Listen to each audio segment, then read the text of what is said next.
and welcome to Pops On. This is a father's take on the entertainment industry and parenthood. I am one of your hosts, Jay Alvarez. Off next to me is... It's Raul. How you doing?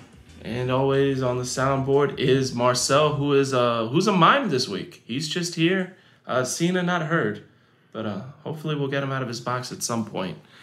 Man, it's been an interesting couple of weeks. We meant to record the second episode about 3 weeks ago, and it hasn't exactly happened yet. Yeah, this works, you know. Yeah, between life and Mother's Day, this is going to be interesting to figure out how to get scheduled. Anything interesting happened on your end this past week? This week, such an achievement. Got my son to sleep in his own room. Yes. Oh my God. Yeah, no, it was. He's 4. It's almost like he knew it was coming, because I gave him his little bath. We talked. I was like, all right, it's like 9:30. It's bedtime.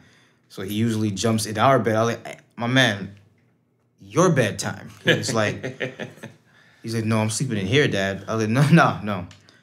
You're going to your room tonight. He's like, he gives me the puppy dog face, the little eyes. His eyes are huge. Yeah. He gives me the puppy dog eyes, and he's like, but I want to sleep with you. And I have to turn away and look away like, no, son, you have to go to your room tonight. He was like, all right, whatever. And he left. I like how you had that American meme moment, like, don't look at me, little puppy. Don't look at me. I was like, yo, this kid, man. But that was a good achievement. I had my sister's dog over the weekend. It's a little Yorkie, Mitsu, some shit mixed up. A little bitch dog. My son loves it and is terrified of it at the same time. So he's like calling her and running from her at the same time. Yeah. Well, it's been a good little weekend. How's yours?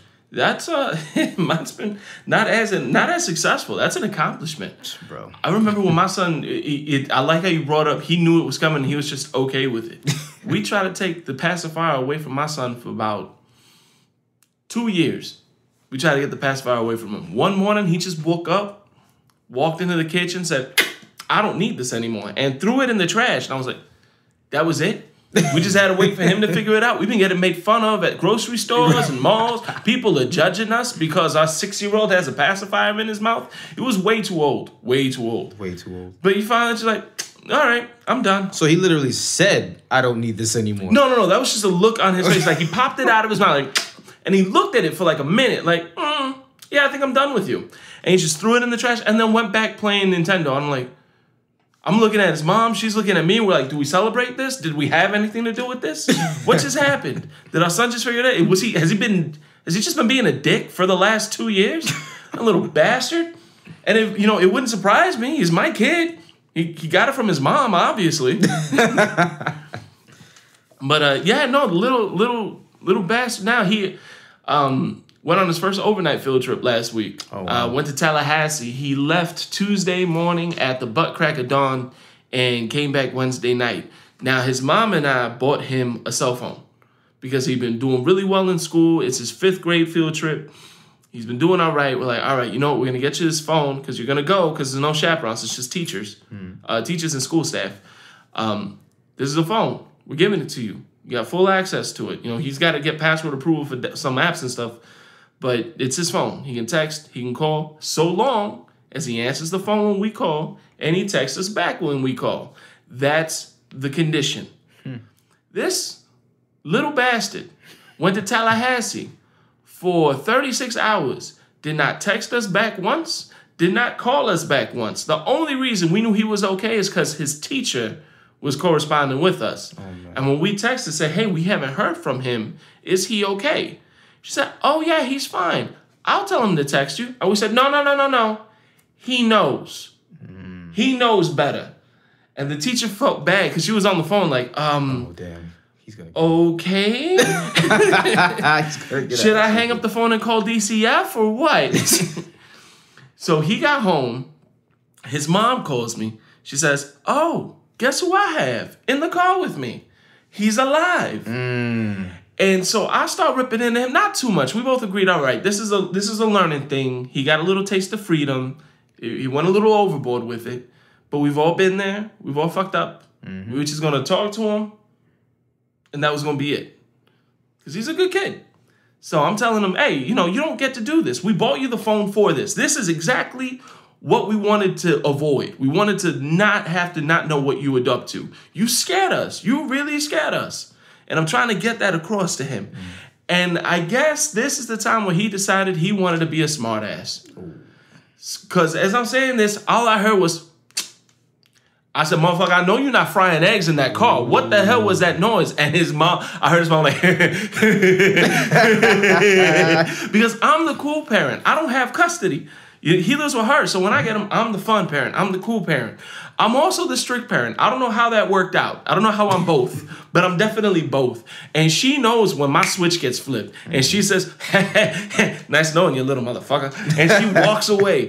So she couldn't walk away because he was in the car, but all she heard was me say, what was that noise? I know you're not frying eggs in that car. Boppy, you guys get overreacted for everything. I said, okay, first off, that's not how you use that word. We don't get overreacted for anything. We overreact. And in this situation, ain't nobody overreacted. In fact, you're underreacted. I don't think this is the time for you to start getting mouthy. This is where you shut up, say yes or no, sir, or I'm going to come over and I'm going to give you a reason to suck your teeth. So my son doesn't have a cell phone anymore. Moral of the story. He also lost football for this season. Damn it, man. And he's lucky we let him stay on the STEM team because at least that's educational. Lost his Pokemon cards for the next 3.5 months. Damn. Yeah. No. He learned the hard way. When you're getting yelled at, just take it. Just take it. Just take it. Take it on the chin, shut the fuck up, and keep going on about your life. He's gonna learn. He'll learn someday. That's the same type of shit I'm trying to instill in my son because right now, like he did that. Because I do it as a Caribbean. That's just an answer. Yeah, no, I did it to my parents all the time. But I'll be damned if this little motherfucker's gonna give my parents a reason to say, you got one that's just like you. No, you will not make me. No, I will not have that conversation with your grandparents. Exactly. Nah, man. Yeah, you gotta do that from jump. But yeah, that's gonna happen, bro. It's gonna happen. At least every time I get mad or upset, the one thing that gets me through the day is at least we're through potty training. Yes. If I can make it through the rest of my life without ever having to teach another human being how to use the bathroom, I've made it. That's where I'm good. I have made it as a successful human being, and I will be okay. But yeah, that's a week in our lives, folks. If you got anything similar, feel free to reach out and let us know. We'll talk about it at some point if you like. Definitely. But let's go ahead and get into the topics. First of all, we're gonna start off with movie industry this week. It has come out in the news that Kevin Feige over at Marvel Studios has said that his goal is to get the rights to all of the Marvel properties back. That's including Spider-Man's universe. That's including Fantastic Four, X-Men, Deadpool. I don't really know how I feel about that. My question is why? At this point, you don't need all of them back. I love Spider-Man. Don't get me wrong. Didn't need him. Nope. I like Fantastic Four. I love X-Men. Don't need them. I don't need them. However, I know as a fan, I would love to see all of them in one movie. Don't get me wrong. Right. But don't push it. Yeah, I actually, when it comes to Fantastic Four, I wouldn't mind if those rights went back into Marvel. Because I think Fox has already tried and failed 3 times. And none of the movies have been good. The last one, at least the first 2 movies that came out, people were like, these movies suck. The last one pissed people off. Yeah, like people were upset that movie got made. You know that one sucks so bad? What? No Stan Lee cameo. No Stan Lee. See, that's the secret. You need Stan Lee in your movies, folks. I wouldn't mind Fantastic Four just because I think Fantastic Four definitely lends itself to where the MCU is now. They're the first family of comics, so they're going to be a little more family friendly. You know what I mean? Marvel is definitely in the business of making PG to PG-13 movies. They already got the cosmic universe that's starting to come up, and I think Fantastic Four would definitely benefit that in that environment. Whereas Fox, like I said, hasn't really been able to do anything to it. They're not tying in to like the X-Men universe. They were just trying to do 2 totally separate things. I say for Fantastic Four, by all means, go back to Marvel. Yeah, I wouldn't mind seeing that. I don't want to see a movie though. It's a family. Mm-hmm. I want to see a show, whether it be on Netflix, whether it be on ABC. You can't have Johnny Storm type characters. Yeah. That's basically your comic relief in every show. I would like to see it in the movies just because I want to see Captain America and Johnny Storm together. Just because I want Chris Evans to look up and be like, I used to be you. I used to be you.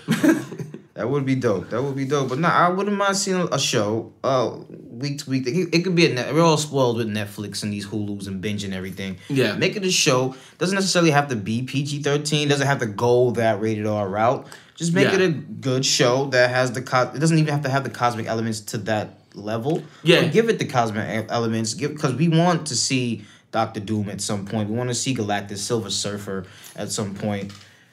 Yeah, and see, for that, I think it's better in the movies just because they got the bigger budget. The Netflix series have been fantastic, but they're great because they're so gritty. They're great because they are low budget.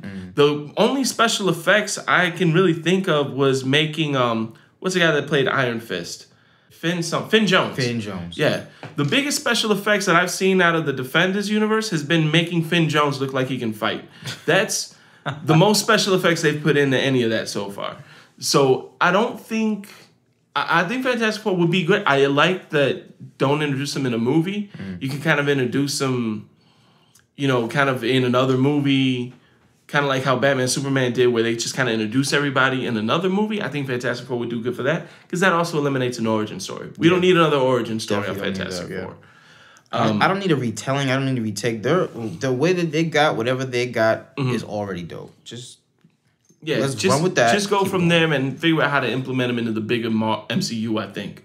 And especially, like, they've already had Dormammu. They hinted at, spoiler alert, they hinted at Eternity in Guardians of the Galaxy 2. Yes, they did. They hinted at Eternity in Ant-Man, allegedly. For the quantum where you kind of see an outline in there. They're really going hard for these cosmic entities, and I think getting Galactus back and getting all that, get the whole cosmic universe back, I think that would be great. The other thing I don't know about it, when it comes to like X-Men and stuff, Fox is doing good with it. You know what I mean? They're doing all right. They've had ups and downs, but for the most part, they're all right. Let them keep going. Disney can only put out so many movies in a year. All right, you can only spread yourself so thin. Let them do it. Have fun with it. Build off of their success and let them build off of your success. It's beneficial for everybody. The other thing, Fox is taking some chances. You know what I mean? They're taking chances that Marvel isn't taking. Like Marvel, they've already said they'll never make a rated R movie. Right.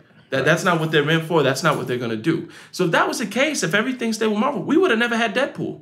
We would have never had Logan, who are two of the best movies we've ever had. Super rated R. Yeah, and they're super rated R. So with that, I think let Fox know what they're doing because they're obviously the more ballsy studio to say, hey, let's go ahead and roll the dice on this. And so far, it's been working out. I don't see a reason for it to go back to Disney unless, they suck. And they don't at this time. And they don't. X-Men could be a little more I don't want to see consistent. I definitely don't want to see a Deadpool on Disney. Hell no. It's not gonna really do what it did.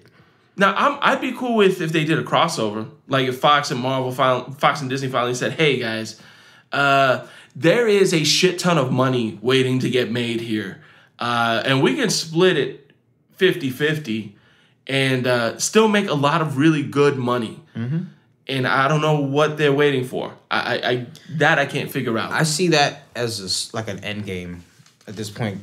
We all know. I don't want to call it a fad because it's definitely not a fad, but we all know things like this end. Yeah. So a good way to end is having to have that crossover, having to have X-Men versus Avengers, or my dream, Deadpool kills the Marvel Universe. That's what I would love to see. That's a perfect ending. Yeah. What I would love to see, there are two things that I would love to see that we're never going to see. Deadpool kills the Marvel Universe and a buddy road trip movie starring Rocket Raccoon and Howard the Duck. No. I would love to see that. And I just want Seth Green as Howard the Duck and Bradley Cooper as Rocket Raccoon just talking massive amounts of shit to each other, about everything happening around them. as they try to save Groot. That wouldn't be bad at all. That's what I want to see. I'll never see it. It'll never happen. James Gunn, if you're listening to this, make it happen. You're the one we're trust. Well, James Gunn, your only hope. Save us. Save us, James Gunn. Please. But yeah, but that's another movie that's got to be rated R. Something like that would have to be. For language alone, yeah. Just for the language. You would have to give them that kind of leeway. But like you were touching on Spider-Man. We didn't need it. It's cool to have it. It's nice. It's a toy that I have to play with. But you could take it away and I wouldn't give a damn. You still have... And Sony is still going forward. That's another rated R movie that we would never see on Marvel. Yeah. They're working on Venom. They just announced it's most likely going to be rated R. And they announced Tom Hardy, who doesn't fuck around. At all. No, you're right. Good move on announced. Because when they announced it, everybody was like, what are you doing already? Mm-hmm. We just fixed it. Yeah. And then they announced Tom Hardy. I was like, all right, so y'all got something over there. Because he doesn't take shit roles. No, he's really selective. Like he doesn't take shit roles. So I get, all right, cool. You got Tom Hardy. They got the director from Zombieland. Yes. So if it's anything like that, it's gonna have that comedy element to it with the gore. I don't know the guy's name. Pull him up. Yes, I don't want to pull him now. But it'll have that the comedic element of it. I don't want it to go a Deadpool type of comedy.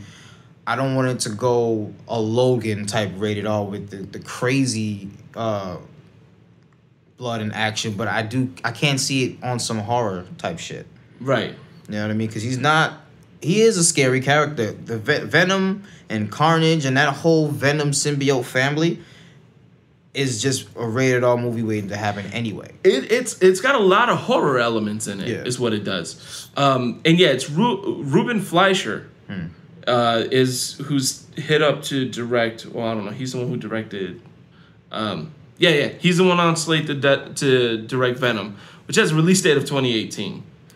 And that's another thing. They're fast. Like it's a lot of stuff that's making me as a fan worried. Like, okay, you announced it, and then the release date is already a year away. Like, it feels rushed. But I just feel I don't. Maybe they know what they're doing, but it just feels super rushed at this point. I don't know if it's rushed. I mean, maybe this is the same storyline they were going to do before with Andrew Garfield's Spider-Man, because they already said they were going to do Sinister Six, and they already said they were going to do Venom. So maybe it's not that rushed. Maybe they just kind of tweaked it a little bit to fit the new Spider-Man, and which if he's even going to be in that universe. A lot of people are stating that it could be a way of them introducing Miles Morales. Right? I don't know though. I don't want to you can't introduce that character in a rated R movie. I think you could. I think it would make it. I think it would definitely be interesting to bring in a child in a rated R movie kind of like that, because Miles Morales is a kid. Yeah, and the chick from Logan. I mean, she did her thing. Yeah, she did it. Yes, Daphne Keane absolutely did not disappoint. What I'd be more worried about is having two Spider-Mans at the same time. Because you'd have Tom Holland, and then you'd have whoever's playing Miles Morales in two separate universes, but Sony's still making money off both of them. Because Sony still makes money off Spider-Man being in the other movies. Right, but I wouldn't see it as so far-fetched due to the fact that that's how it is in the comic book. Because there is a Peter Parker still living in a different universe. Yeah, they'd have to do multiple... Unless they did multiple Earths. I see. So they do that whole multi-Earth or multi-universe type thing. Which okay, cool. Yeah. That wouldn't be bad. But again, I'm reserving judgment until I see some more information pop up. Tom Hardy, I'm on board just because of him at this point. I have no problem with Tom Hardy as Venom. I think that's probably the best route to go because he's a scary dude when he wants to be. The Revenant, he was absolutely horrifying. You mentioned him in Legend. Legend, he was amazing in Legend. Played both Cray twins, one more crazier than the other. Right. And he did it so well. Right. It was ridiculous. And he was the best part of Dark Knight Rises as Bane, which a lot of people will argue that, and I'm not saying I liked the character Bane. I don't like what they did with the character himself. But Tom Hardy played the hell out of that character. So I have no problem with what he did to it. Yeah, he's a scary, scary dude, and I'm definitely interested to see what he does with Venom, because that's Alien meets Spider-Man. It's really all that happens there. We were talking before we started about the movie Life with Ryan Reynolds and Man, Jake Gyllenhaal. Jake Gyllenhaal, and how there were rumors that this is how this was going to introduce the symbiote into Earth. And the way the movie ended, and a spoiler alert, we won't get into it, but the way the movie ended definitely would have set that up. It would have. I thought it would have done a great job on that. Just watching the way it ended, like, yeah, I could totally see this introducing the symbiote. And it's not. They're just like, yep, standalone movie, done. I don't know. Yeah, that would have been great. That would have been a different take on everything. In regards to the character, a different way of bringing comic book characters in. Just not even thinking of it as a comic book character. So that it would have been dope. Maybe a missed opportunity. Maybe it's not. We don't even know yet. Yeah, that could just be one of those things that's like, damn, it would have been nice if they did it. Yeah. I mean, we'll see. You talk about Miles Morales. We all know, or we know, I don't know if anyone else knows about the Spider-Man cartoon movie that's coming out. It's going to star Miles Morales. That's already been announced. Yep. I bring that up only because there was a lot of interest about Miles Morales from Donald Glover. Right. For those who don't know, back when they were going to do the new Spider-Man with Andrew Garfield, a lot of people started petitioning to have Donald Glover be the first black Spider-Man. And he just took that and ran with it, and everybody was like, yeah, let's do that, let's change it up. Unfortunately, that didn't happen, but what did happen is Marvel made a black Spider-Man. He's black and Puerto Rican, I believe. Yep. Name is Miles Morales, and he's comic book wise and comic book sales. A lot of people take to him. A lot of people says he's doing a good job. So to the point where Donald Glover was able to voice the character of Miles Morales in the Disney animated Spider-Man show. It was decent. It was good. It wasn't like his own thing, but he became a mainstay for a little bit. But now he's going to have his own cartoon movie, but he's going to be voiced by Shameik Moore from the main character in Dope and The Get Down on Netflix. He's good. I like him as an actor. If you hear him speak or what have you, I watched a lot of interviews with him. He's definitely. I can see him playing that part of Miles Morales on the. I think it's cool that he's starting because he's a newer name. Yeah. Yeah. So he's a little newer on the scene. He's already trying out voice work. You know what I mean? That's definitely something to kind of stretch your wings out and. All right, you got the on-screen appearance. It's one thing to have a dialogue and to act with another person in the room with you. Now you're in a sound booth, just recording your lines. Exactly. How's that? That's a hard thing to do. I've always liked Hank Azaria has always been one of my favorite people as far as talent goes. Just because you see him on screen in as many movies as he's done, and he's always fun. He's a man of a million accents. But then you go see him, and he's like half of The Simpsons. Yeah. Like he's half of the entire show of The Simpsons. Yeah. But I brought up Donald Glover. We need to recognize him for a minute because Donald Glover has been killing it since Community. Absolutely. Yeah. He's been on Community. He's been killing it as Childish Gambino. I don't think he's put out a record that people haven't liked. He's doing a lot of behind the scenes stuff as far as producing, directing.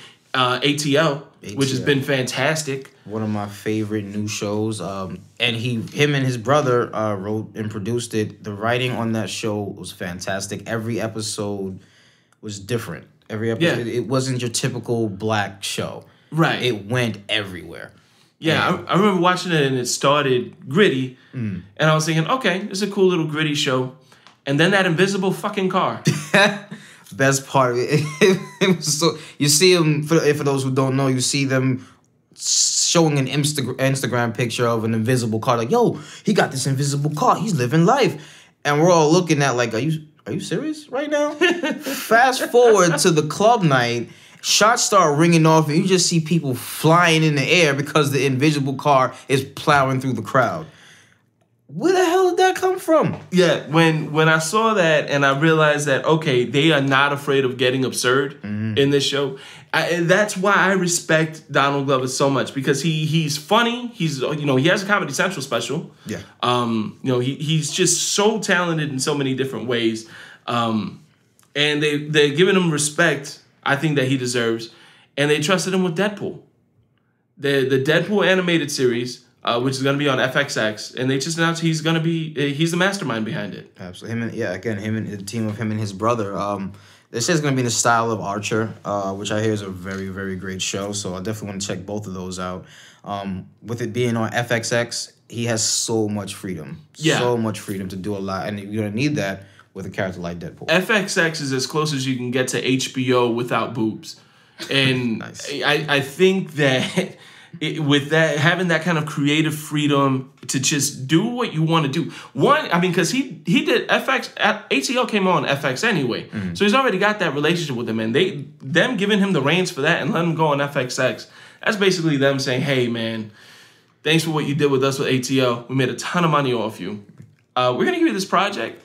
Go have fun with it. Do whatever you want. I feel like that's what they're letting him do. And I think that's where he's going to shine because he's a big enough nerd to really just embrace that and do it well because he knows the stuff. Absolutely. Yeah. My first experience of him was actually this weird-ass movie called Mystery Team. You ever seen it? No, I've never heard of that. It's, okay, so the premise is, as children, they had a mystery team. They would go around town solving mysteries, like the Hardy Boys or what have you. Okay.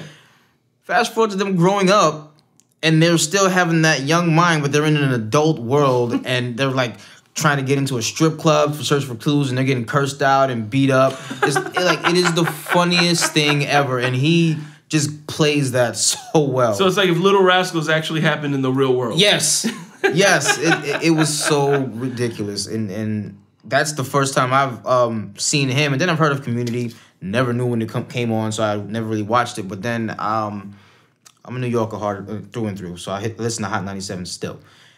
I listened to this song called Heartbeat. Yeah, and I was like, I remember Heartbeat. Who the fuck is this? Went on my little Spotify or whatever, and I was like, oh shit, it's that dude from Mystery Team. What the fuck? So I'm listening to it or whatever, and he can spit. The guy, he can spit, he can sing, he can produce. Like his first album, Camp, was done in like an apartment in Manhattan somewhere. Yeah. Like he's so talented, he can't do anything wrong. Now he's got the Deadpool. He's young Lando Calrissian. Young Lando. He's Simba in the upcoming Lion King remake. It's nothing he can't do, man. Yeah, no, he's definitely he's. I'm happy to see him doing as well as he's doing. I'm happy to see what else comes out of him, and it's been exciting so far. Changing gears because all we've done is kind of harp on Marvel right now. Let's hop on the DC side of things because there is a little news. Early reviews of Wonder Woman are coming out, and they're really positive so far. Yeah, they're not bad. No. Yeah, which is surprising for a DC movie lately. Yeah, I mean the embargo review hasn't been lifted for the movie. However, the initial reactions, everybody's loving it. Of course, it's gonna be some minor issues here and there. No movie is perfect, but they said all around, probably the best DC movie that came out. This could probably be DC's Iron Man. I'm hoping it's great because I've always loved DC more than Marvel. Mm-hmm. But the movies have been disappointing, and that's being kind. I'm excited to see so much is going on, and it's kind of it's bittersweet to know that the first DCEU movie that's not getting totally crapped on is the first movie that isn't directed by Zack Snyder. Wow. Because you have Man of Steel, which was very polarizing. You either hated it or you loved it. You had Batman vs. Superman, which no one really liked. No. Now, I mean, there are some people who thought it was okay, but that's the best compliment you're gonna get out of it. Suicide Squad wasn't Zack Snyder, I'll give it that. But at this point, people are debating whether or not that's even really. It's in the DCU, there's no doubt, but it was so off into its own world. It was almost directed by MTV. Kurt Loder could have directed Suicide Squad. And I would absolutely believe that. Absolutely. Yeah. I had no problem with Man of Steel. It was a standalone. There was no DCEU. Yeah, I liked Man of Steel. Then they fast-tracked Batman vs. Superman. I was like, whoa, hold up. Wait a minute. Where did Batman come from? Like, what? He wasn't in the... What's going on here? Is this in the same thing? And then it's Ben Affleck's Batman. I was like, all right, hold on. Just slow down.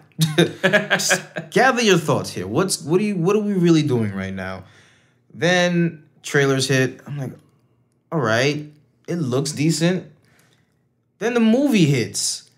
And you're like, what the fuck did I just watch? Batman was amazing. Sorry for shitting on Ben Affleck. See, I was a fan of Ben Affleck being cast as Batman from the beginning because I think it was me and 4 other people that knew Ben Affleck had already built a Batcave in his home. Yeah, I've heard of that. He's a super mega Batman. He is a huge Batman fan, and people like to crap on Ben Affleck just because he went a little crazy and dated Jennifer Lopez for a little while, and because of that, he's been crapped on. Well, that and Gilly. Exactly. We're not faulting him for Jennifer Lopez. I mean, since then though, I mean, he's had Argo come out. He's had Gone Baby Gone come out. The Accountant was amazing. Accountant was crazy. Yes. Gone Girl. Gone Girl. I'm sorry, not Gone Baby Gone. You're right. Gone Girl. Gone Girl was good too. It was so good, and I don't understand why people still doubt the fact that the man's talented. And when I heard he was going to do Batman, I said, there's no way he messes this up. If he messes this up, he's going to hang himself like David Carradine. They're going to blame it on a masturbatory accident because he's just going to kill himself. There's no way he's going to. And if he doesn't kill himself, Kevin Smith's going to fucking kill him. True. Because Kevin Smith and him have been friends ever since Mallrats. And Kevin Smith's the #1 Batman. Fat Man on Batman, if you haven't listened to that podcast, give it a listen. He was going to go to Ben Affleck's house, and I'm pretty sure he was going to murder him. If he would have messed that up. I believe it. No, my initial reason for being wary of it, I'm a Batman fan myself. Ben Affleck is, 45? That means they're doing an older It's an old Batman. It's going to be an older Batman. If we're building a universe, why are you going to start with an old Batman? See, I was cool with that because I thought, all right, they're getting rid of Batman. Or at least progressing the story. Because how many times... I mean, Bruce Wayne's been Bruce Wayne since I've been 7. I don't remember what year the first Batman movie came out. It was like the late 80s. 89. Yeah. I was like 7 or 8. And so there's a lot more to that world than just Bruce Wayne. You know, you've got Nightwing. You've got, so many other places you can go in that universe. Why stay limited to Bruce Wayne? Right. So if you bring in an older Bruce Wayne, it gives you a little bit of freedom to knock him out of the way, but still introduce that world. And then you can still keep him on as like a mentor or an advisor, like that. You don't have to totally get rid of Bruce Wayne, but you give yourself the freedom to go into the, the post Bruce Wayne universe. That's just like Nightwing, stuff like that. So he can be, for lack of a better term, the Nick Fury of the group. Yes. You put him in that role, you let him have that, and that's how you utilize him. And then you let everything else kind of happen. Because Batman has been the most successful DC property ever so far, ever in the movies. So I was actually okay with that as a theory. But now with Wonder Woman coming back to that, I'm excited to hear that it's doing well so far. I'm happy to hear that people like it. I'm hoping this kind of saves it around. DC seems like they've been doing a lot of revamping lately, with changing directors and totally changing scripts. And now it seems like they're just kind of throwing characters out. Oh, let's have a Nightwing movie. Oh, let's do Batgirl. But I'm hoping that they're more focused. I'm hoping that they just like, hey, let's go back to the drawing board and let's just redo this. And that's what I would like to see, because the Gotham Sirens, which is what Catwoman and Harley Quinn and I guess Ivy. I don't need that. I don't need that right now. I don't want that right now at all. You know what I mean? There's other things you can do. Just because we all loved her in Suicide Squad doesn't mean you go off and give her own thing. Yeah, and I hope that's because I haven't heard much about Gotham City Sirens since that announcement. I'm hoping Warner Brothers and DC are choosing to get away from that kind of reactionary world building, because that's what it was. It was just react. Like Marvel came into this with a plan. Like, this is what we're gonna do. Now, obviously, they have to react to some of the things that happen. Like, hey, this didn't do this well. Let's kind of. But it's still along the same. It's still on the same road. It's not. You know what? I guess Thor may be the least popular or least successful. Yeah. And they were like, okay, that's fine. We'll figure out a way to revamp it. We're not going to take them out. We're not going to give another. We're just going to give the fans what they want in other aspects. Right. So they threw Hulk in there. They have a relationship. It's not like he just threw Hulk in there for no reason. Right. Hence the little scene you saw in the trailer. So it makes sense to do it that way. It seems like they're taking the feedback that they've been getting. Right. And because you're right, the Thor movies have been the least entertaining of them. And they're still good movies. Yeah, no, it's still good. It's just, it's not to the level of the others, it's still great. They're still good out. movies. Still #1. Everybody forgets that Chris Hemsworth is funny. Yeah. The guy is funny, like legit funny. And I loved when they did the Team Thor shorts. Yes. Because that was the first time that they kind of let him have fun in that character. And when they announced not too long ago that Thor Ragnarok was going to be funnier than the other Thor movies, everyone's like, oh, I don't need a comedy. I went right back to the Team Thor movies. I said, no. If they do that, this is going to be great. Because you got to let the guy have fun with it, because that show, it comes off in the movie. You know what I mean? It only makes the movie better when the actors are actually having fun with what they're doing. Yeah. So I'm excited to see how they do that. And we ended up right back at Marvel, even though we were talking about DC. DC, step your game up. Keep us on focus. If you made better movies, maybe we could stay on point. But no, Wonder Woman. I'm excited to see it. I know for whatever reason, my son is excited to see it. Every time we go to see any movie, he's like, "Oh yeah, we gotta go see Wonder Woman too."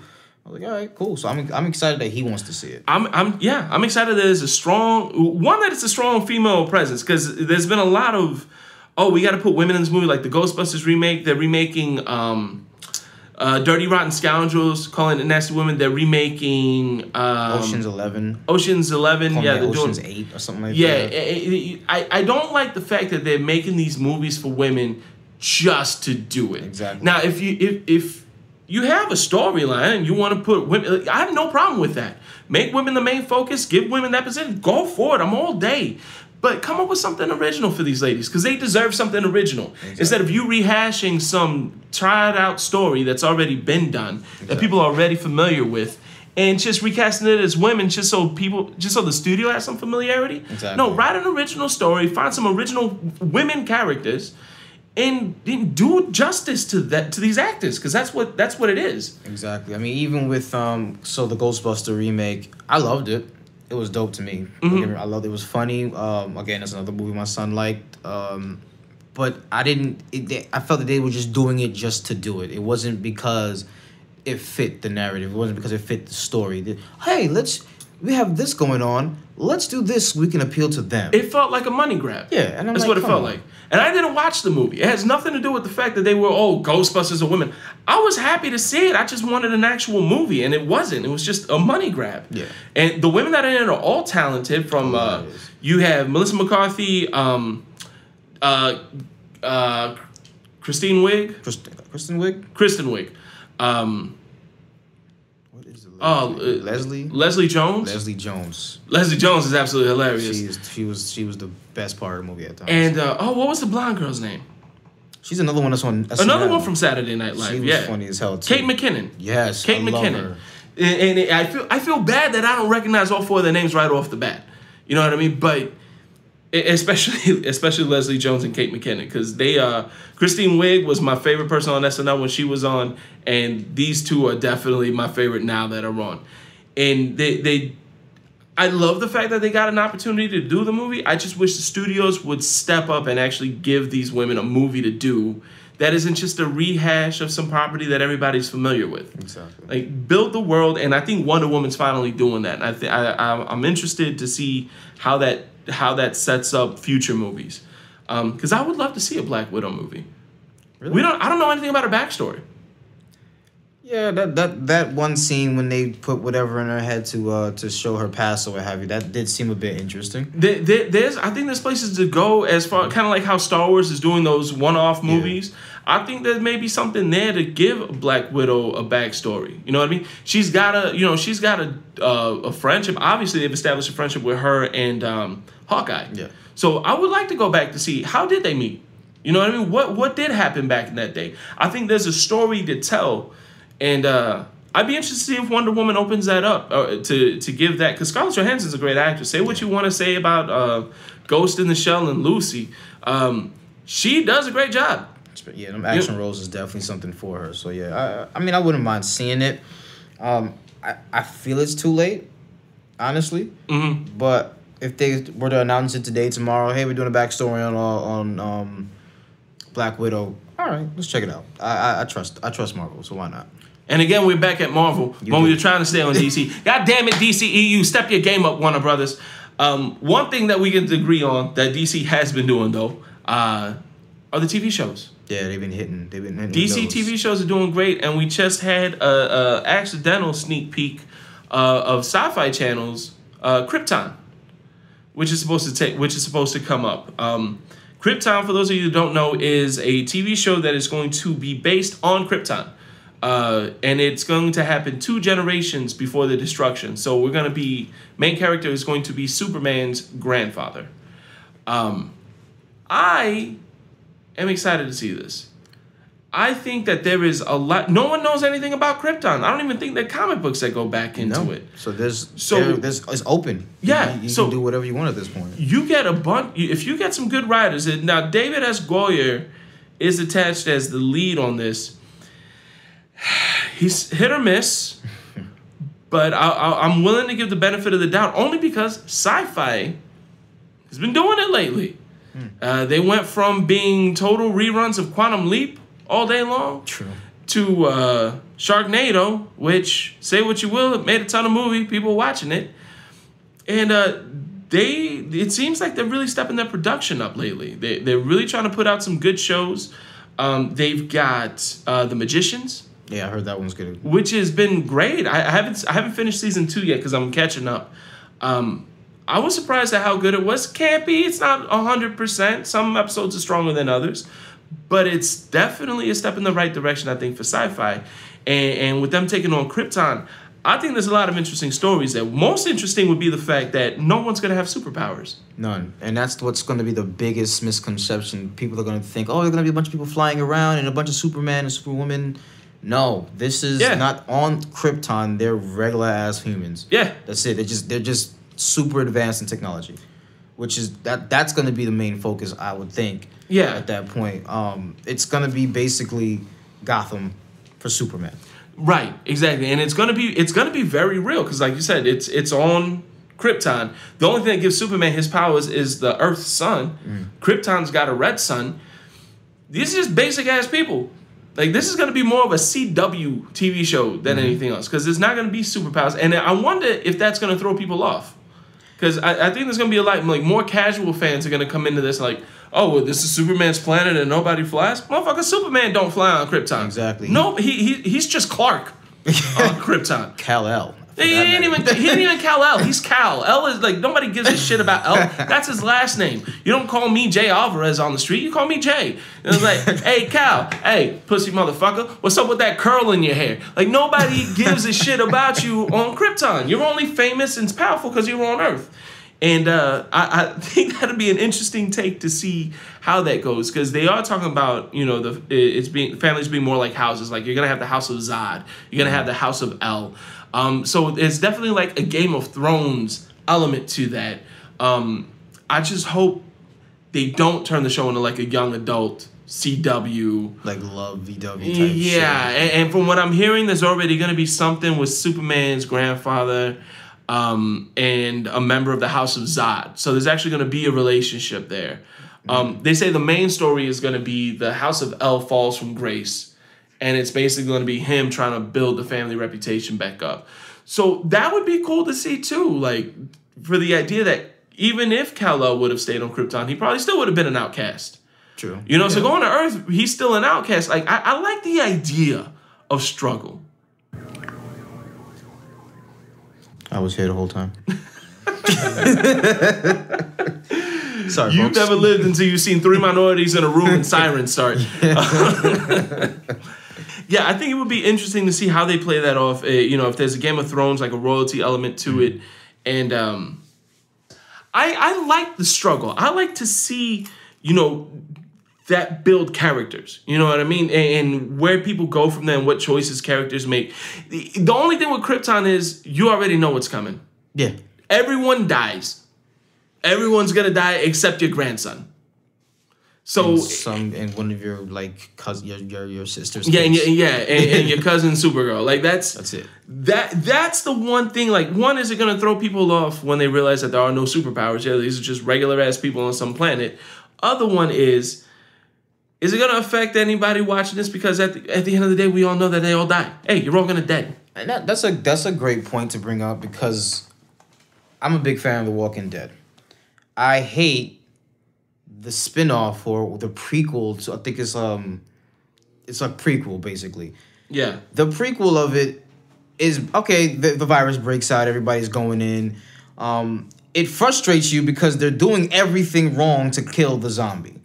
So I have no interest in it because all I keep saying is, this stupid bitch, can you just cut his head off? Stop wasting your bullets. What are you doing? So I get it. The prequel might throw some people off, but if they do it right, because I thought Gotham was going to throw me off. Right. Gotham is doing a great job. I got to get caught up on the rest of season 3, but Gotham is doing an amazing job. Right. I don't miss Batman. I don't miss, him having those special tricks or what have you, because Alfred has turned out to be such a badass in this damn show. Right. Gordon, who turns out to be Commissioner Gordon, is a psycho on this show. You get to see the origins of the Riddler and Penguin and Poison Ivy, the Catwoman, all of those people. Mr. Freeze, the Joker at some point. Like it's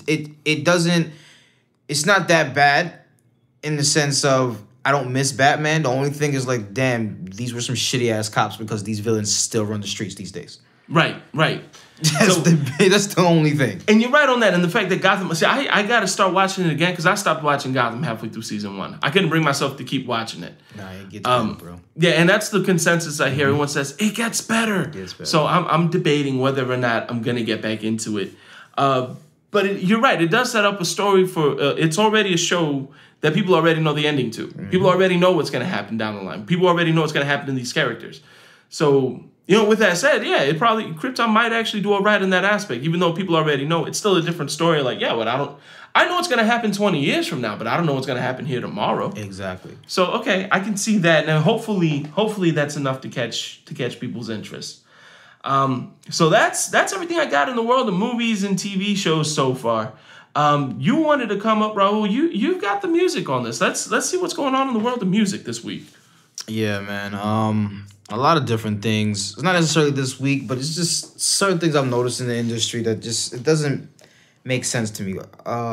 We all know the new school. Well, not necessarily the Lil Uzi Verts and Lil Yachty's and all those other people. I'm talking about like Cole, Kendrick, Drake. Real people. Who is that Uzi that's wearing that dress in this meme that's going around? Is it? He's wearing a dress? Is it a dress? Oh, it's not a dress. It's like a crop, like a shoulder thing coming off. Like, it's a shirt my sister would wear. Yeah, it's a little weird. Okay. It's a little weird. That's Uzi, but he has a song that I like. I hate admitting it, but as long as you hate admitting it, I can give you leeway on that. But no, one of my favorite artists of this, like I said, semi-new school, Wale. Wale has been putting out some dope projects from the time my first thing I've heard from him, I believe it was his first album. But then I started listening to some of his mixtapes. My favorite mixtape from him is mixtape More About Nothing. Dope production. It's a Seinfeld themed mixtape. Then he put out Attention Deficit. Then he put out Ambition.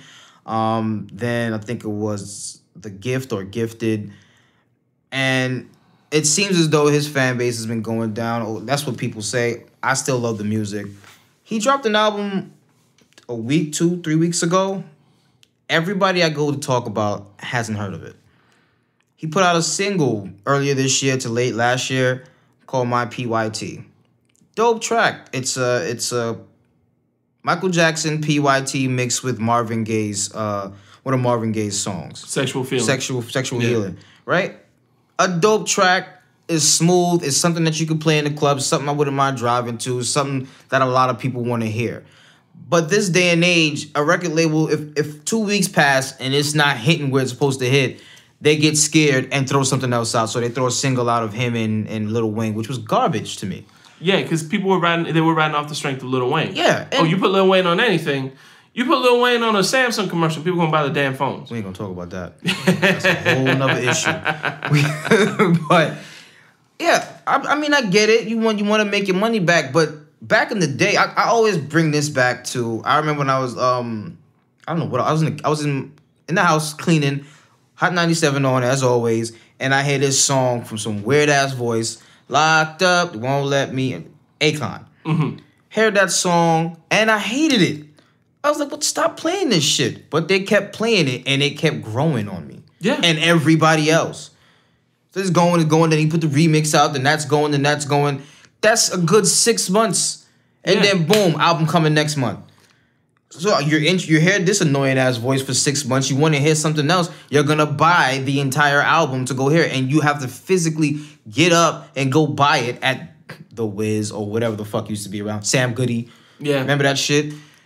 Nowadays, Virgin Megastore and all that shit. Nowadays, you get up. Oh, I like that song. I'm gonna go to the full album, but just purchase that song. And that's if you're on iTunes. I'm on Spotify. I just go to the song I want and stream it. Exactly. You stream one song, you replay that whole shit. Okay, cool. There's no reason why everybody I go to talk to doesn't know about this Wale album. It's a well-rounded album. There's a feature from a reggaeton artist called J Balvin. He has G-Eazy on there. How is this not being pushed more? It's because music labels, people, this is what I think has happened. People have become so used to on-demand entertainment, what I want. You can go on YouTube, I go to Spotify, and you can just pick out what you want. There's no point in putting out, in making them sit through what they don't want to sit through. It used to be back in the day where the music industry treated the audience. It used to be the music industry would treat the audience like mushrooms. You keep them in a closet, you feed them shit, and you keep them in the dark. This is what we're giving you. You don't like it? Well, we're going to play it on the radio even more. We're going to pay Casey Kasem to put it on Casey's Top 40. We're going to pay Ryan Seacrest to put it on his radio show. We're going to pay all these radio stations to put it out. And we're going to invent a hit. That's what it was. And now it's people are like, oh, I don't want to listen to this, so I'm just going to go on YouTube and I'm going to listen to some bullshit mumble rap that some guy recorded in his bathtub yesterday, and I'm gonna bump that instead because I don't like this song. Yeah, there's no. I'll be honest. I barely listen to radio. However, when I do, it's the same dumb shit on the radio. That's why I don't listen to it. People are saying, "Oh, it's because of all these other things that are out." No, you're playing crap 24/7. It used to be. I know there used to be like a week or 2 weeks where it would be the same song over and over again for your ratings. I get it. Yep. But now it's all year round. You got iHeartRadio just playing the same shit all the time. Yeah. And it's not fair to your other audiences. Wale has good music. I don't fault these newer artists, Lil Yachty, Lil Uchi. They're giving people what they want to hear as much as I don't want to hear it. These labels are so used to now finding an artist who already is established with their YouTube sensation or SoundCloud sensation that they don't feel like they have to work for their older artists. And it's sad that I have to call Wale an older artist. Yeah, he's been around since mid-2000s, right? Yeah, like his first album, 09, his first official album dropped 09. Yeah. Shit was dope. So it's hard to watch the music industry do that. And it's what it is you're talking about the labels. You don't need a label anymore. You just need a social media following. Bro, and 50 Cent is the one who really pushed that out at first. He made his killing off of his mixtapes. Yep. By the time he put out a major label release, people already knew who the hell he was. Yep. There was no mystery as to who 50 Cent was. And that started this whole trend of people started realizing, I don't need a label to put me out. I don't need a label to get my name out. I can do this on my own on YouTube. I can do this on my own on mixtapes.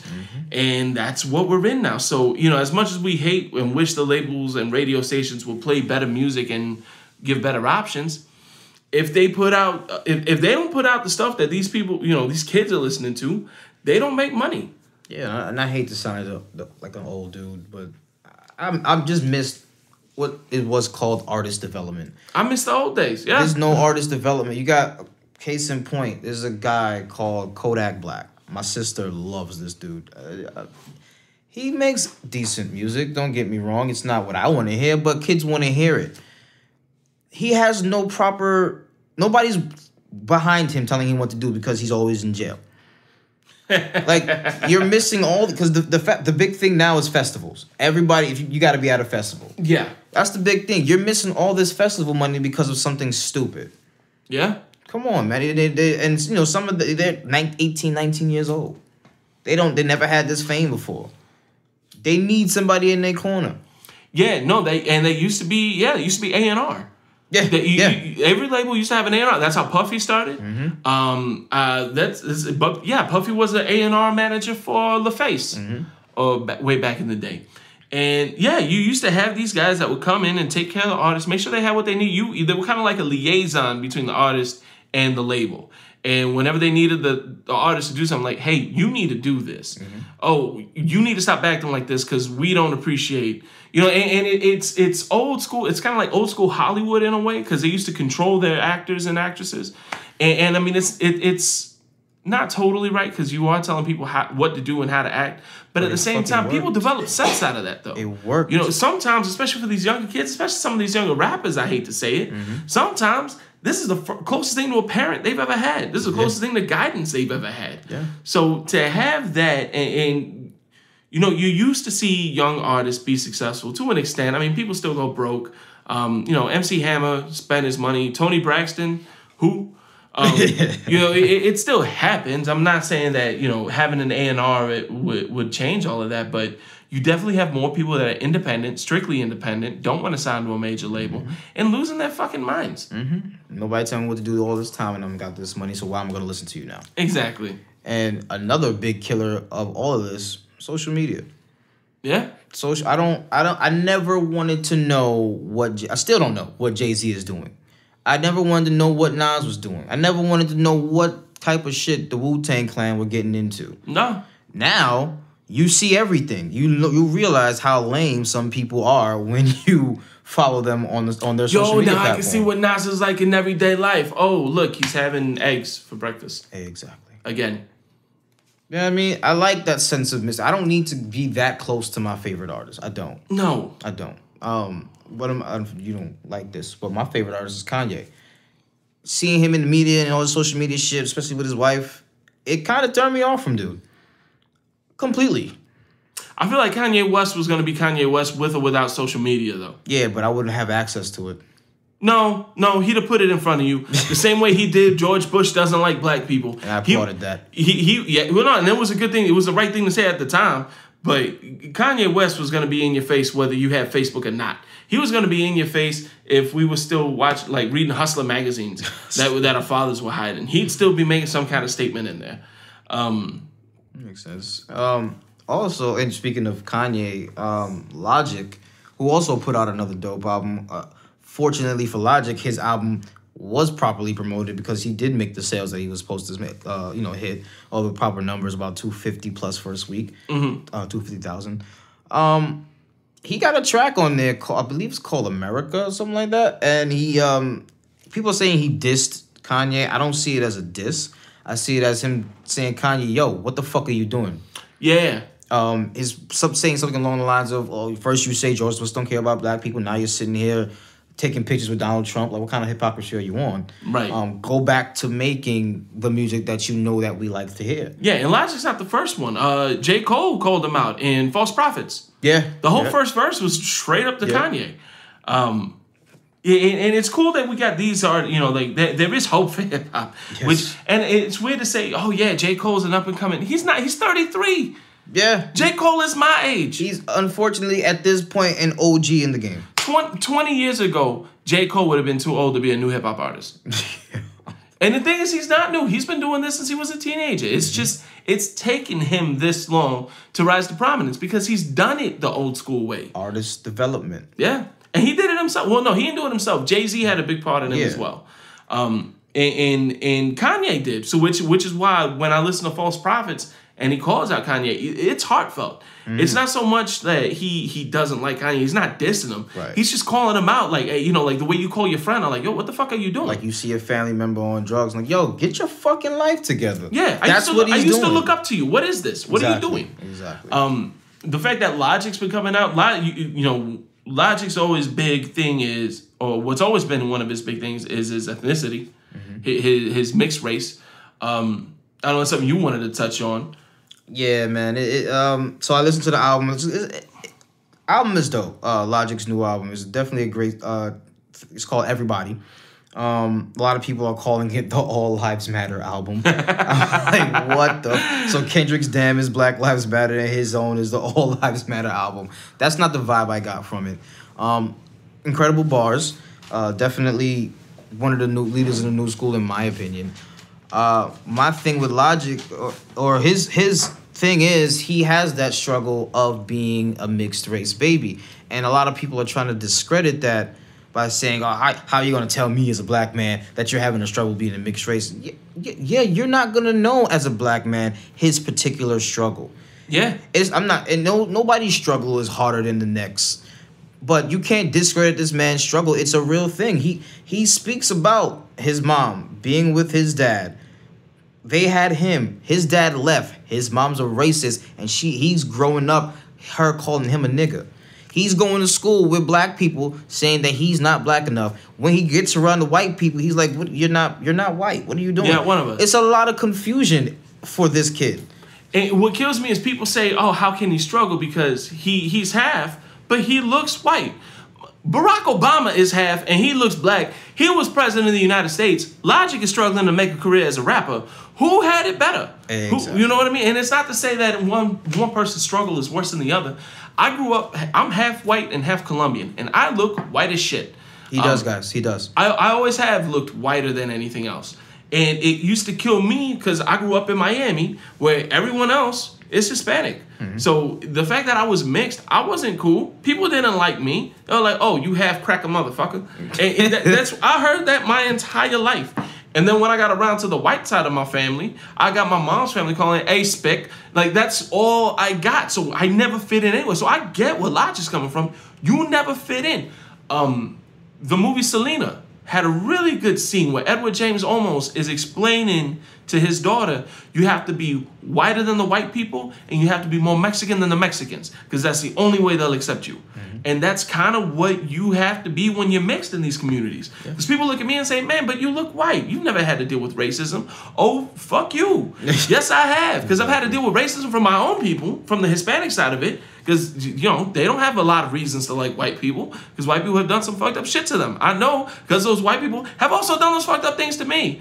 Sometimes I get it worse. I've had people accuse me of trying to trick them into thinking I was white. Why you look like that? You trying to trick us? No, genetics. That has nothing to do with any intention. My genetics made me look like this. I didn't choose to be 6'2" and Caucasian looking with green eyes. That's not what my goal was. I wish I looked more Colombian because I'd like to go to Colombia and not be a target. Very true. You know what I mean? I'd like to go to any white town and bang any white girl I like. I don't get that. Like, women have to find out, "Oh, you're Hispanic? Oh, my daddy hates your people. Take me home." Like, I don't. I have to get 3 or 4 drinks in before that happens. Nice. It's not just like, "Oh, hello, Cabana boy. I'd love to see you rub some." No, I'm not the Cabana boy. I'm the employable Hispanic. I'm the one with the real job because I look like I should have one. You look like I should hire you. Right? I have the uncanny ability to get any job in corporate America and not scare the hell out of corporate management and still satisfy an affirmative action quota. All right? It's a special gift. I dropped that at job interviews. I haven't been turned down for one yet. Nice. But I like the fact that Logic brings it up to the forefront. He talks about it almost ad nauseum. I almost think he brings it up a little too much. But it's his struggle. That's, people say music should be about your real life. You should be writing, singing, rapping about what you know. And that's what he knows. Right. And that's people saying, "Oh, but he shouldn't have done the whole album about it." Have you listened to Pimp a Butterfly, my nigga? Yeah. Like, that's an entire Black Lives Matter movement. Yeah.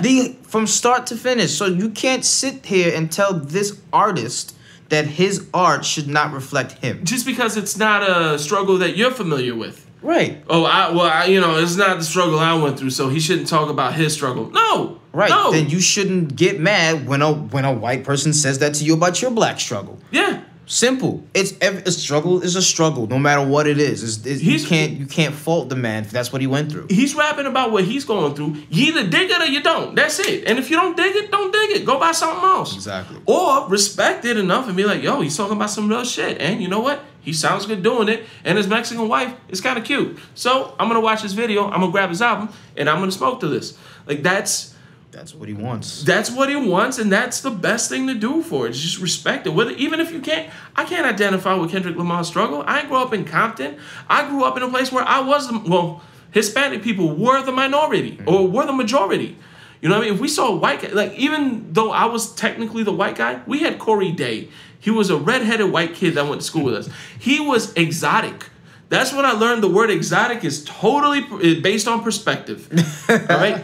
Because you like, Hispanic people are supposed to be exotic, but you show me some blue-eyed blonde-haired girl from Wisconsin in the middle of Homestead.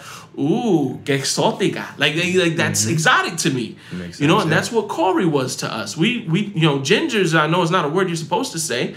I know that now because Corey's the only ginger I ever knew, and that was his nickname. We didn't know that wasn't the thing you weren't supposed to call white people. He didn't know that wasn't the thing you were supposed to call white people because he grew up with Cubans his whole life.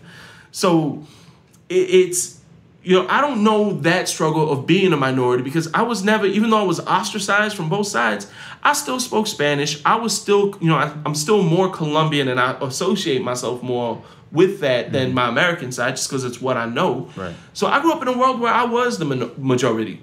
I grew up in a world where white people were looked down on openly and talked down to openly. So I don't know what it's like. Even the police, all the police in Miami are Hispanic. You know what I mean? So I don't know what that's like. I don't. But I still listen to Tupac. I still listen to Biggie. I still listen to Kendrick Lamar. And I still listen to, all these people talking about their own struggle. Right. You know what I mean? Outkast I associate a little bit with just because I spent some time growing up in Savannah, Georgia, where Big Boy's from. And, around Macon and Atlanta where Andre's from. So I identify with that a little more only in the fact that, or not that I identify with it, but I understand it more because I've seen that, from that region. But I don't know anything about Compton. I didn't live through the Watts riots. Right. You know what I mean? But I still listen to the music and I still respect it because it's what he knows and he does it well and I can get down with it. Makes sense. Yeah, and that's I never, like I said, that's not a struggle I identify with. The music is still dope to me, but you can identify with it. So that's for you. Yeah. After I went on my tangent, I'm going to take a breather, folks. I'm going to let Raul take the rest of this show. I said my piece.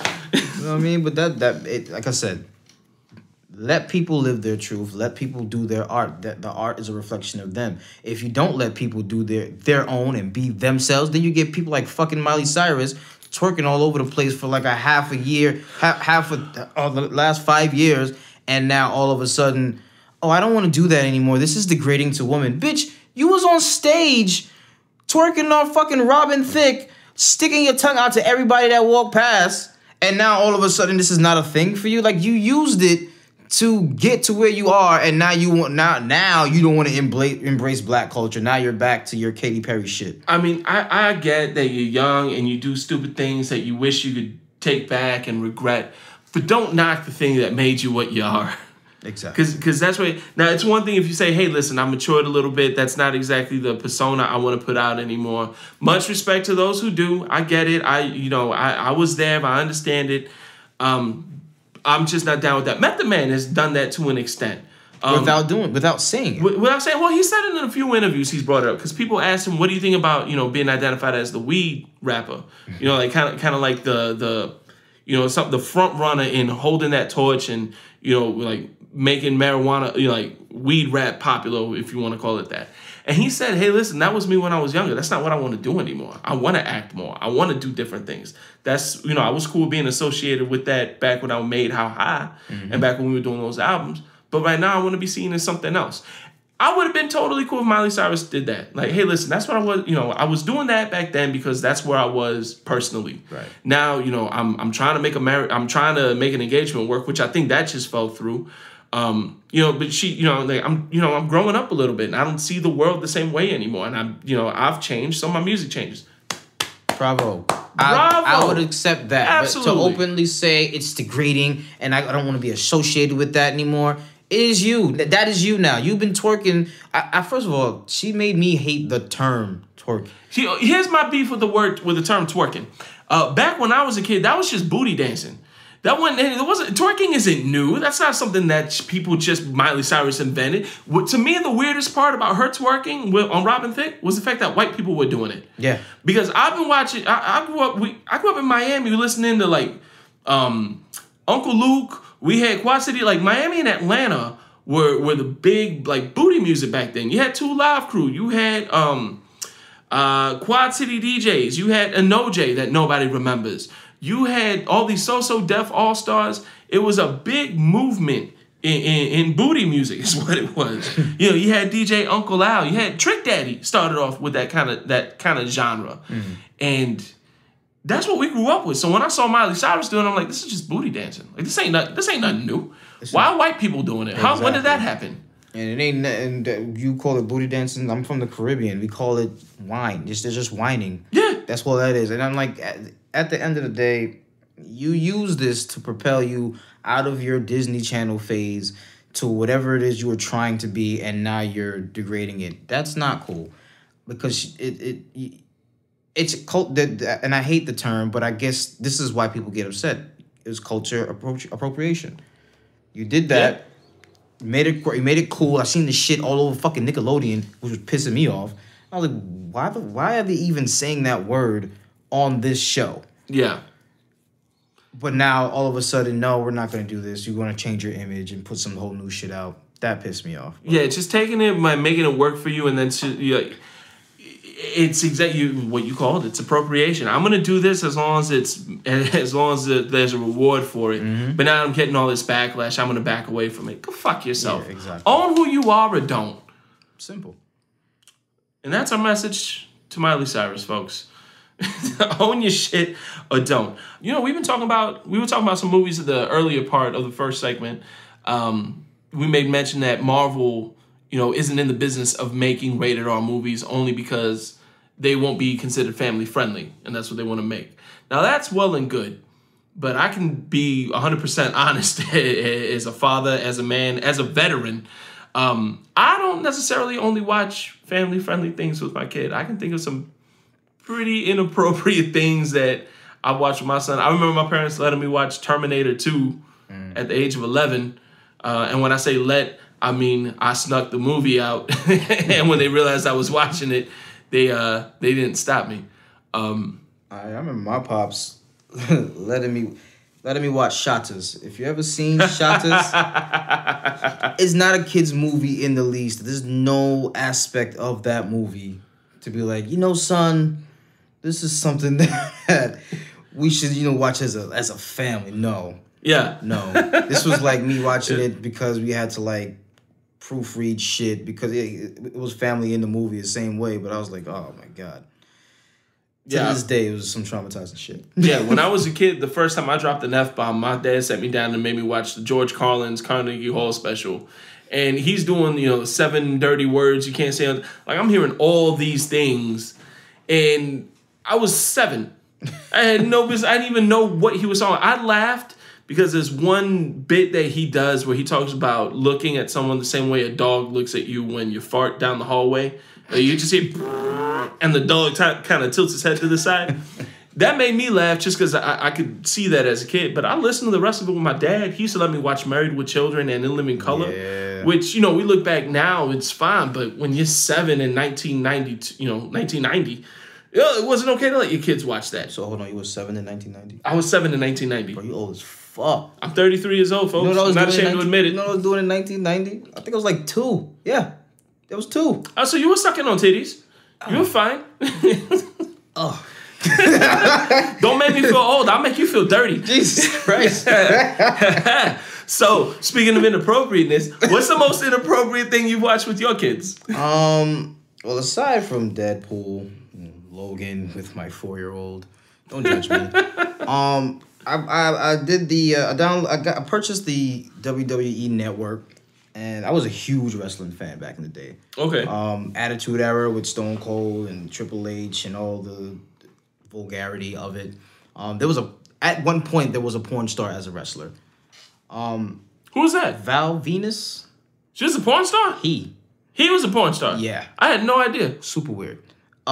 So I was reliving all of those because with the network you can go way back. I'm sitting there watching it and I look to my right and my 11-year-old daughter's sitting there cheering the fuckery on too. And she was like, yeah. And Stone Cold threw up the middle finger. So she threw up the middle finger. And I was like, yeah, fuck that. And threw up the middle finger too. It was a bad time. Like, now that I look back on it, I was like, you can't really... And as a kid, I watched it. Right. You know what I mean? And I loved it. I was going to school saying everybody to suck it and all this other shit. Oh, yeah. Yeah. So she's now watching this. She's like, wow, this is amazing. She doesn't want to watch any of the new shit because it's so PG and PG-13. Mm-hmm. The whole Attitude Era is what we've been watching for like the past month and a half. That's awesome. She loves every minute of it. Yeah, probably shouldn't be watching it, but I did, and I turned out fine, right? Yeah. Fuck it.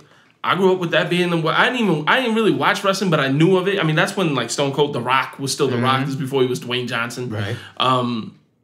Yeah. I mean, I was a freshman in high school when that started really coming up. Fuck, dude. Yeah, no, I don't want to hear it anymore. I'll make you feel dirty. Don't make me remind you about sucking your mama's titties. Oh my God, I'm done. The most inappropriate thing I think I let my kid watch was definitely Marco Polo on Netflix, which is basically Game of Thrones. Just instead of people with British accents, you got a bunch of naked Asian women running around. And the reason I let him watch it wasn't like with you, at least with your daughter, it's a bonding thing. Like you two find something you like watching and you're bonding. So that's cool. That's actually nice. With my son, I was watching it and then it was my weekend with him and I didn't want to stop watching Marco Polo because I was so into it. So I kind of told him he was old enough to be watching this and he's not. He's nowhere near old enough to really be saying that. But I had to justify it. I was like, yeah, you're old enough. He's like, are you sure? Yeah. You're old enough because I said you're old enough. Don't tell your mother. So he sat there on the couch. And whenever something came up, I would be like, hey, cover your eyes. And he'd cover his eyes. He had his tablet. He wasn't really watching it. He just like spending the time with me. And yeah, I was so wrapped up in my own shit that I wouldn't put something a little more appropriate for us to actually watch and bond over. But I took him for ice cream. Then I explained, who Kublai Khan was and Genghis Khan. And the cool thing that came out of it though is he got really interested in history now. Like he actually started looking up who Marco Polo was. He's like, is that really the show? I'm like, no, that's not really how it happened. But it sparked an interest in him. So it was really cool to see that because I was just like, oh God, he's gonna go back and tell his mom he saw titties. and instead, he went back and told his mom, hey, did you know Kublai Khan helped establish, Kublai Khan conquered China, Mongolia won, the Great Wall did shit. Like, I was like, hey, look at this little one. Look at him. Oh, he's going to be on Jeopardy in no time. This guy. Nah, man. I mean, speaking of Game of Thrones, I tried to get into it. The first episode, I guess at the end, somebody's head got chopped off. Everybody's losing their head. Right. So, on the scene, it's like horses... And, the guy about to chop the guy's head off. My son walks in as soon as the guy gets his head chops off. Bam! Head rolling on the ground. And I'm looking at him and I'm looking at the TV. And he's like, Daddy, that's horses. I was like, yes, that's what you saw. Horses. Just the horses. That's all that happened. That's all that happened, Pops. Get the hell out. Yeah, no, Game of Thrones, I've always had a hard time with people that say they weren't into it. Like, yeah, I watched the first episode, I wasn't into it. Hold up. First episode of Game of Thrones, first 10 minutes had zombies, children zombies, zombies beheading people, midget tits, a midget playing with the tits, and then another beheading. That was the first 10 minutes of the damn episode. That's the first 10 minutes anyone's ever seen of Game of Thrones. How are you not into this? What are you into? It's got something for everybody. Except your kids. You don't let your kids watch it. It doesn't have anything for kids. There's incest, there's betrayal, there's a kid getting thrown off a tower. Yeah, don't let your kids watch this, folks. But if you haven't gotten into Game of Thrones, stop lying to yourself. Stop being that one guy. Just watch it and enjoy it. Not bad. All right. Well, I think that's all we got. You got anything else, Raul? Anything you want to put out there? No, that's it. Just, don't let your kids watch inappropriate shit. Yeah, or if you do, make sure they can keep a secret. Or learn something. Yes, or figure out a way to segue into something educational about it.